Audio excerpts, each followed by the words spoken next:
여러분 사사기 7장 8절입니다. 사사기 7장 8절. 자, 찾았나요? 한 절만 읽겠습니다. 한 절. 네. 준비 시작하면 읽겠습니다. 준비 시작. 그리하여 기드온은 나머지 이스라엘 사람들을 집으로 돌려보내고 300명만 남겨두었습니다. 기드온은 집으로 돌아간 사람들의 항아리와 나팔을 받아놓았습니다. 미디안의 진은 기드온이 있는 골짜기 아래에 있었습니다. 아멘. 네, 오늘은 샬롬 올 3과이기도 한데 다른 제목으로는 슈퍼샤이라는 제목으로 여러분과 함께 말씀을 전하도록 하겠습니다. 자, 뜨끈뜨끈한 신상 아이돌의 노래가 있죠. 슈퍼샤이라는 노래입니다. 사실 목사님은 노래 유튜브나 문화 같은 거 잘 모르는데 저는 항상 이런 아는 통로는 저희 목사님 아내가 항상 알려주거든요. 노래가 좋다고 들어보래요. 저보다 나이가 훨씬 더 많은데, 훨씬은 아닌데 많은데, 저는 이런 노래 들을 때마다 늘 물음표예요. 이 노래 왜 듣지? 여러분 노래가 좋나요? 왜 이게 무슨 노래일까라고 하면서 저는 항상 들을 때마다 여러분 유진스 거도 그렇고 아이브 거도 그렇고 늘 저는 처음 들을 때마다 어색해요 노래들이. 그래서 이것도 몇 번 들어봤는데 아직도 어색한데 여러분 이 노래 아세요? 슈퍼샤이 알아요? 네, 이거 리듬 맞추기 어렵던데 슈퍼샤이. 그리고 무슨 말인지 못 알아듣겠어요. 영어가 많아서. 하지만 분명하게 아는 건 샤이라는 뜻은 여러분 샤이가 무슨 뜻이에요? 부끄러워요? 여러분 샤이어는 부끄러워하다라는 뜻을 가지고 있지 않나요? 이 곡도 보면 매우 부끄러워서 표현하지 못하고 사랑을 고백하지 못하는 사람의 심정을 나타내고 있는 노래인데 그래서 가사를 보면 I'm 슈퍼샤이 슈퍼샤이 난 정말 부끄러움이 많아 정말 부끄러움이 많아 라면서 기다려줘 잠깐 고백할 수 있게 기다려줘 라고 합니다. 물론 부끄러움이 많아서 표현하지 않는 게 우리들의 모습입니다. 여러분 부끄러움 많이 타세요? 안 타는 것 같아요. 보니까 안 타니까 예배 시간에 많이 떠놀고 있겠죠. 많이 타요? 네.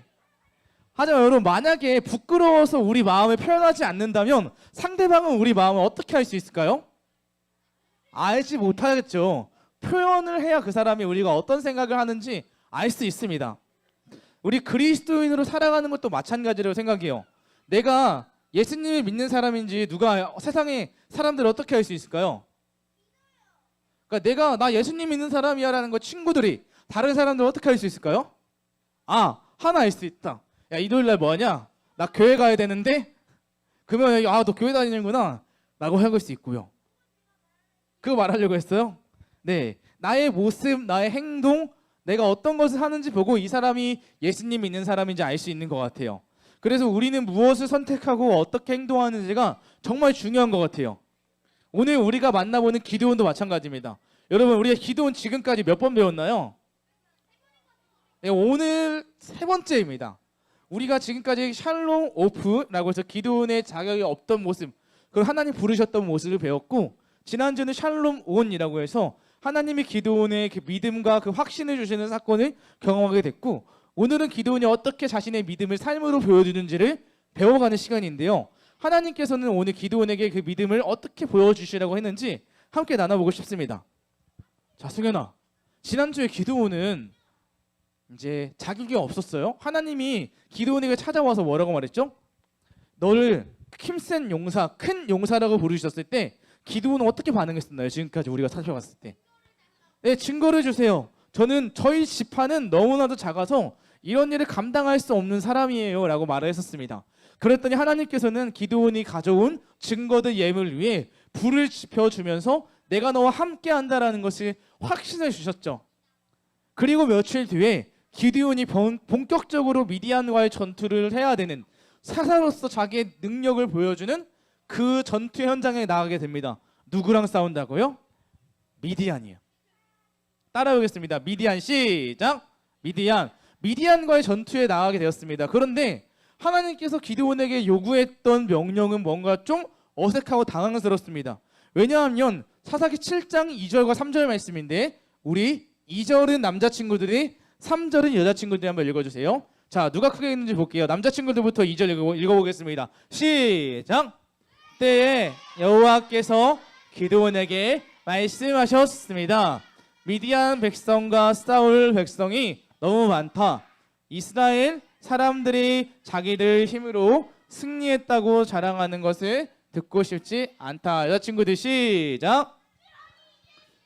백성에게 이렇게 명령하여라.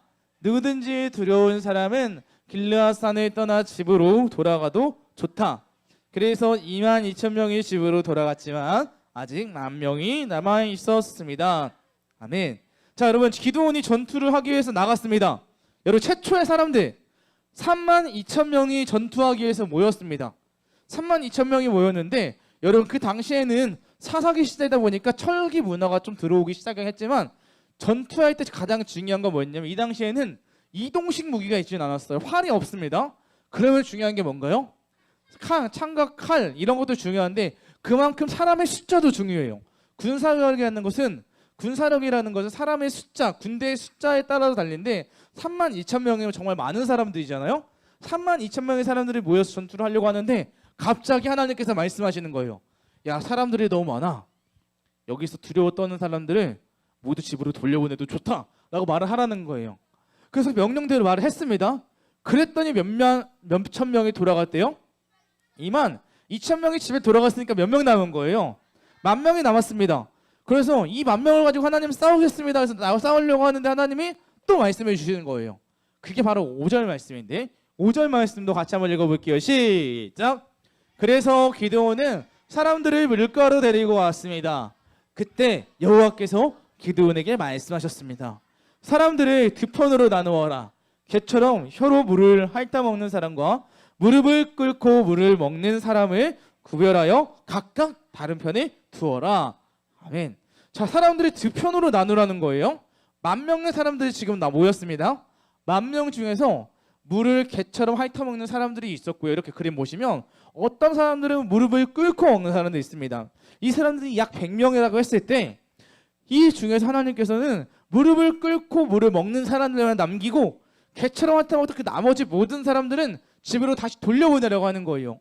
그 사람들 돌려보내니까 몇 명이 남았어요? 5명이라고 말할 줄 알았어요. 사람들 몇 명이 남았냐면 성경에 보면 300명이 남았어요. 그러면 몇 명이 돌아간 거죠? 10,000명 중에서 300명이 남았습니다. 숫자 9,700명. 잘 돌아가는데 머리. 9,700명이 집으로 돌아갔던 거예요. 자, 여러분 생각해 보세요. 처음에 모였던 사람들의 숫자는 32,000명이었어요. 그런데 하나님께서 첫 번째 시험, 두 번째 사람들을 거르면서 지금 몇 명이 된 거예요? 300명. 약 몇 분의 몇으로 줄였나요? 100분의 1로 줄였어요. 여러분, 군사력, 사람의 숫자는 군사력, 전투력이라고 할 수 있는데 100분의 1로 전투력이 낮아졌습니다. 확률까지도 승리할 수 있는 확률이 낮아졌습니다. 만약에 여러분들이 이 기드온이었다면 어떻게 할 거예요? 당황스럽지 않을까요? 네, 집으로 다시 돌아올 거예요? 포기하고 그냥 싸울 거예요? 네, 32,000명을 데리고 가면 무조건 이길 수 있는데 그 중에 32,000명에서 100분의 1만 300명만 데리고 가려고 하는 거잖아요. 매우 당황스러웠을 것 같아요. 어떻게 해야 되지? 이대로 지면 어떻게 해야 되지? 네, 당황스러울 때 자기의 역할을 제대로 못하는 새가 한 명이 있다고 합니다. 자기가 누구인지를 까먹는 새가 있는데 그건 조류인데 여러분 혹시 뱀잡이술이라고 들어봤나요? 네, 뱀잡이술이 이런 새인데요. 이렇게 생겼습니다.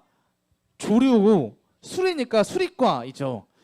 그러니까 독수리는 아닌데 독수리에 비슷한 과예요. 날아다닐 수 있습니다. 이 새는 무엇을 먹고 살까요? 뱀잡이술이니까 뱀을 먹고 살겠죠.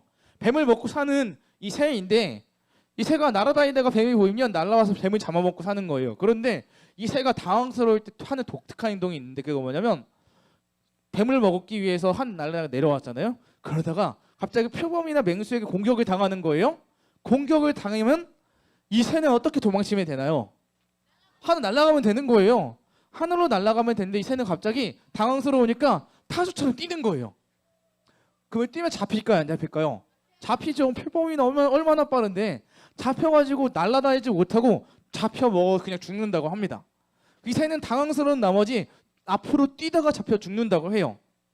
저는 이 뱀잡이 수리가 당황했을 때 나타나는 그 모습이 우리의 모습과 같다고 생각해요. 우리에게도 분명 해결할 길이 있는데 이리도 저리도 하지 못하고 내 힘과 내 방법으로 하나님께 의지하지 못하고 내 힘과 방법으로 막 달리는 거죠. 그러나 여러분, 우리가 이럴 때 생각하고 해야 할 것이 있습니다. 저를 따라하겠습니다. 선택의 믿음이다. 시작. 믿음이다. 여러분, 선택의 믿음입니다. 왜냐하면 여러분, 하나님을 선택하는 것, 내가 누구인지라는 것은 내가 무엇을 선택하고 어떤 것을 행동하는지에 따라 달라진다고 했는데, 우리는 하나님을 선택하는 것이 중요합니다. 그래서 여러분, 하나님을 선택하는 게 가장 좋은 방법인데요, 오늘 기드온도 마찬가지로 당황스럽고 이해할 수 없는 명령 가운데 그는 하나님을 선택했습니다. 왜냐하면 하나님을 선택하는 것이 믿음이라고 생각했기 때문이죠. 그래서 그는 하나님의 말씀을 선택해서 그 말씀대로 순종을 했던 것을 우리는 볼 수가 있어요. 그는 그래서 오늘 사람의 숫자를 32,000명에서 10,000명으로, 10,000명에서 300명으로 줄어지는 과정 가운데 하나님의 말씀에 순종했고, 그뿐만 아니라 그는 어떻게 했냐면 싸우고 나가는 무기도 칼과 창과 방패가 아니라 그의 손에는 횃불과 나팔과 항아리를 들고 나갔습니다. 네, 이것은 여러분 봤을 때 무기나요? 무기이지 않나요? 무기라고 볼 수는 없어요, 사실. 그런데 네, 소식을 알리고 하지만 그 무기, 이것을 가지고 싸우려고 했을 때 1대1로 그 사람과 일기토를 하거나 부딪히게 된다면 분명 이길 수는 없을 것입니다.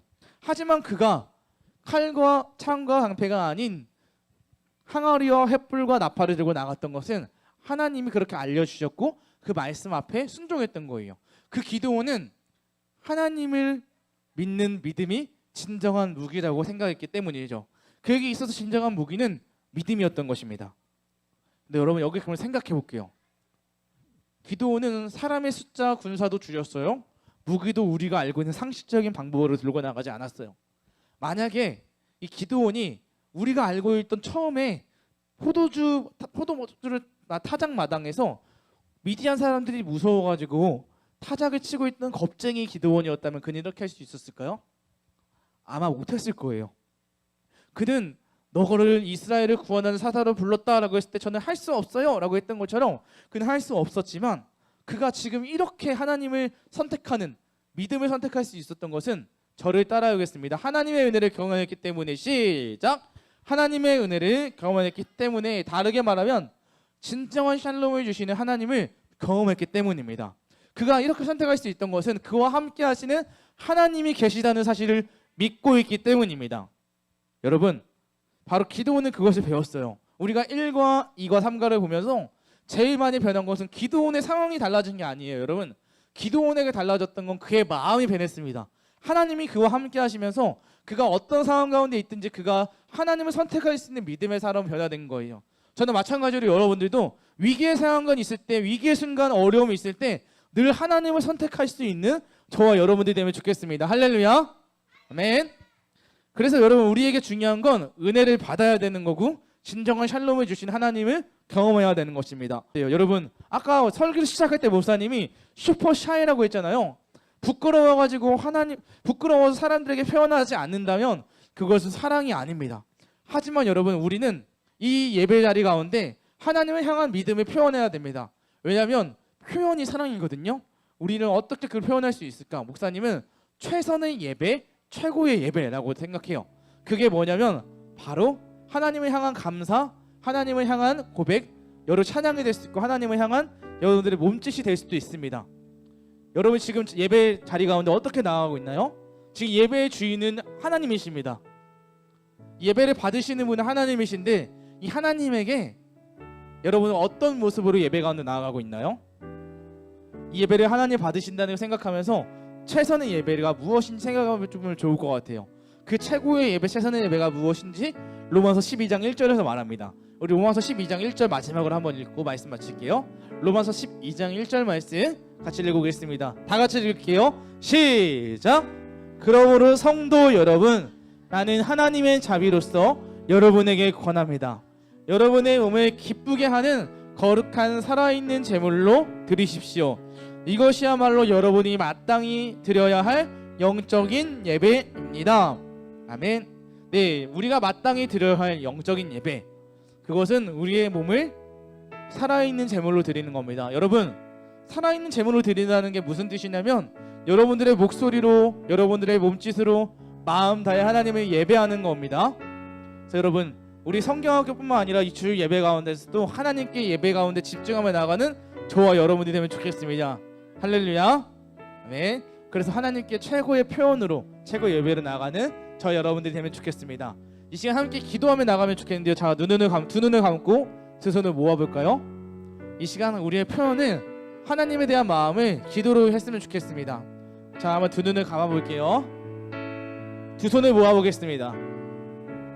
그리고 이 시간 기도했으면 이렇게 기도하면 좋겠어요. 하나님이 우리를 예배자로 부르셨는데 하나님, 이 예배 가운데 제가 하나님께 집중하며 살아있는 거룩한 제물로 제 몸을 드릴 수 있게 도와주세요. 하나님, 목소리로, 제 입술로, 제 손짓으로, 몸짓으로 살아있는 하나님께 우리가 마음과 나아가게 서원하오니 하나님, 우리가 하나님께만 집중하며 나아가는 예배 가운데 떠들거나 장난치는 것이 아닌 하나님께만 집중하며 하나님께 살아있는 거룩한 예배를 드리는 제가 될 수 있게 해달라고 우리 예배를 놓고 우리가 예배 가운데 헌신을 다짐하며 주님께 기도하며 나가도록 하겠습니다. 기도하겠습니다. 사랑하는 하나님, 살아계신 하나님을 예배하며 나아갑니다. 여기 모인 우리 모든 친구들이 모두 하나님을 예배할 수 있도록 도와주시옵시고 하나님과 함께 나아갈 수 있도록 도와주시옵소서. 무엇보다 우리 모두가 하나님을 예배하기 모였습니다. 거룩한 살아있는 제물로 드리기 위해 모인 모든 사랑하는 모든 어리석은들 주님께서 기쁘게 받아주시옵시고 사랑하는 모든 가운데 하나님의 힘을 다해 마음을 다해 나아가는 우리를 할 수 있도록 인도하여 주시옵소서. 좋습니다. 사랑하는 하나님, 우리를 기억하여 주시옵시고 보내는 자나 또 떠나보내를 받는 모든 사람들이 예수 그리스도의 사랑을 흘려보낼 수 있도록 도와주시옵시고 하나님, 우리가 시작하는 발걸음 부족하지만 우리가 어디 있든지 하나님의 사람으로 담대히 살아갈 수 있도록 도와주시옵시고 우리가 이동간에 안전하게 지켜주시고 그 사역을 통하여서 하나님의 마음을 펴고 하나님의 사랑을 전하는 귀한 시간 될 수 있도록 인도하여 주시옵소서. 이 시간을 통하여서 하나님의 은혜를 누리는 우리 모두가 되기를 소원하며 이 모든 말씀 모아서 사랑하는 예수님의 이름으로 기도합니다. 네.